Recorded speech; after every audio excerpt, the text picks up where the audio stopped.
Get your pen and write your story all over again. And this time, learn the lessons, motivate others, and share that inspiration. Dear Mags FM with DJ Chini. Dear Mags FM, unta mahibaluan sa tanan nga ang istorya nako karon ay dapat magabayan sa mga magulang.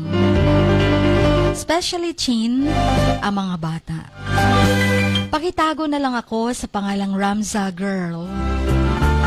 Noong teenager pa kasi ako, mahina ang loob ko. Nagkaroon ako ng depression at halos naging bahagi ng buhay ko. Hindi ko rin alam kung paano to lalabanan. Yung parents ko, walang pakialam naman. May isa akong kapatid, pero musmus pa nun. Naramdaman ko na para bang mag-isa ako sa mundo. Walang taong nakakaintindi sa akin. Maski gani akong nanay Chin, kung mag-istorya ko sa iya na ako'y sakit, ngalain akong pamatsyag, ginaingnan lang ko niya nga nagdrama. Parang hindi nila alam kung anong nangyayari sa akin, Chin. Kasi parang ayaw naman nilang alamin. Ang tatay ko, laging wala naman sa bahay. So parang mag-isa lang talaga ako sa mundo. Kung kaya, naging wild ako at rebellious. Nagrebelde ako sa mga magulang ko. Nagsimula akong matutong uminom ng alak, mag-party, makipag-away sa mga tao. Ginawa ko yung mga bagay na hindi ko dapat ginawa. Naging malayo ako sa aking pamilya, pati na yung mga matitinong mga kaibigan ko. Mas gusto kong kasama yung mga wild kong mga friends, barkada na bad influence. Kahit na bad sila, yung mga yon na hindi naman nagbigay sa akin ng kapayapaan na hinahanap ko. Pero masaya akong kasama sila. Dumating sa puntong gusto ko nang wakasan ng buhay ko. Hindi isang beses. Hindi rin 2 beses. 3, 4, 5 beses. Ang 3 yon ay nakaguhit sa pulso ko. 3 linya sa bandang pulso ko ang nagpapaalala sa akin na 3 beses kong tinangkang putulin ng pulso ko. Ang 2 beses na nahuli ay ang pagtangkang pag-inom ng lason. Isang gabi, nakita ko ang aking sarili sa salamin. Hindi ko nakilala ang taong nakikita ko. Yung babaeng mga matay walang sigla. Yung mga ngiti ay peke. Yung puso ko, Chin, damang-dama ko, wala ng pag-asa. Doon ko na-realize na kailangan ko ng tulong. Kailangan ko ng magbago. Nagsimula akong mag-attend ng counseling.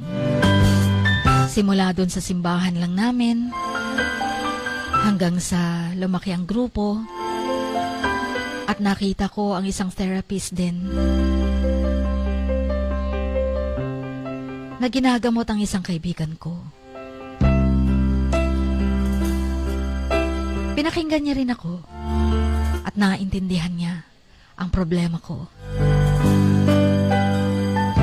Kaya naman na-open up ko kung anong pinagdadaanan ko hanggang sa natuto akong harapin ang mga takot.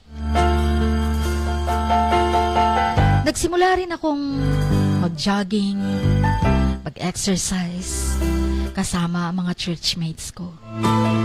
Nagba-Bible service, at nakita ko yung pagbabalik ng katawan ko. Hindi na yung dating walang sigla. Parang ayaw nang mabuhay. Yung pamilya ko, halos itakwil ako. Dahil masyado nga akong rebelde. Laging lulong sa alak, Babae, pero naninigarilyo.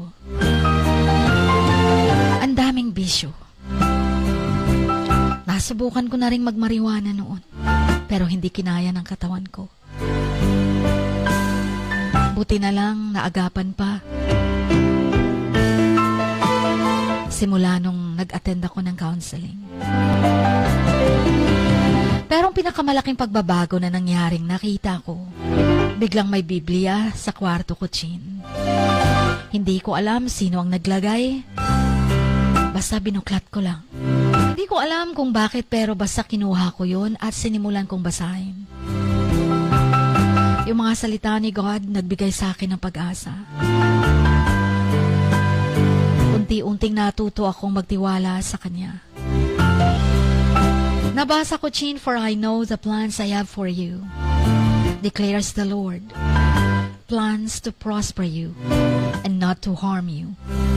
Plans to give you hope and a future. Jeremiah 29:11. Hanggang naging mas malapit na ako kay God, natuto akong patawarin ang sarili ko. Patawarin ang mga taong nakasakit sa akin. Patawarin ang mga magulang kong walang pakialam. Hindi na rin ako nakapag-continue sa studies ko. Pero nagbago ang buhay ko, Chin. Naging mas malakas ako kesa sa dati. Ngayon natagpuan ko na yung pag-asa sa buhay ko. Alam kong may God na nakatayo sa tabi ko. Alam kong may misyon pa ako sa mundo. Ang depression ko ay unti-unti nang nawala. Kahit andyan pa, natuto pa rin akong labanan nito.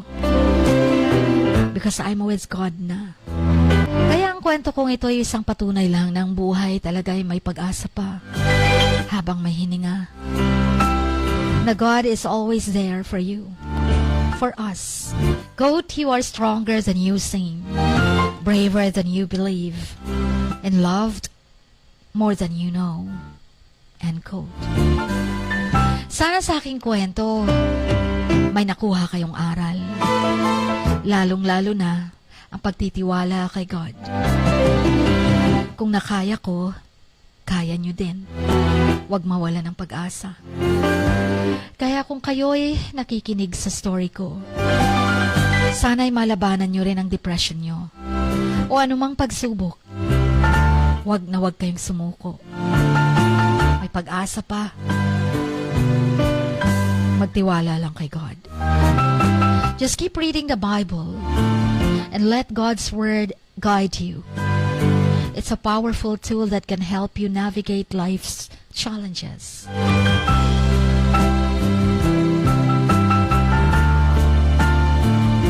Sana isang araw, maramdaman ko naman ang pagmamahal ng mga magulang ko. Hoping one day, ma-realize nila na may isang anak na nangangailangan ng atensyon nila. Sana'y ma-realize nila na ang pagiging rebelde ko ay nang dahil din sa kanila. God says, you are a warrior, Ramza. And you are capable of overcoming anything. So keep shining your light and never give up on yourself. Until here, thank you so much po sa pagbabasa nito. Ang inyong Kamax, Ramza Girl.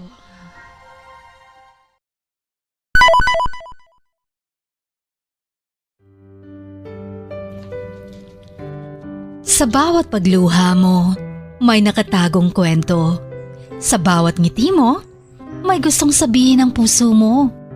At sa likod ng iyong halakak at maging sa pagkabiko mo, may mensaheng nakabalot sa iyong pagkatao.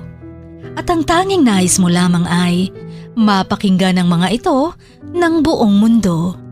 Dear Max FM with DJ Chini.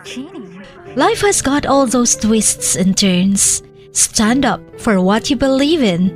What lies behind you and what lies in front of you pales in comparison to what lies inside of you. Dear Mags FM with DJ Chini. Sabi nga nila, ang pagsusulat kapag masyado mong diniinan hanggang sa susunod na pahina ay nagmamarka. Katulad ng pagmamahal, kapag masyado mong ibinigay ang lahat, yung sakit na gawa ng nakaraan, dala pa rin hanggang kasalukuyan. Dear Mags FM, you own your story and you are the author of your own book of life. Don't let others write your script, but let others hear your story and make them inspired. Kaya sumulat na, maging bahagi ng aming programa, Dear Mags FM with DJ Chini, tuwing Lunes hanggang Biyernes, 1:00 hanggang 3:00 ng hapon sa Max News FM, Sock Sargent. Love, life, and lessons from the past, only at Dear Mags FM with DJ Chini.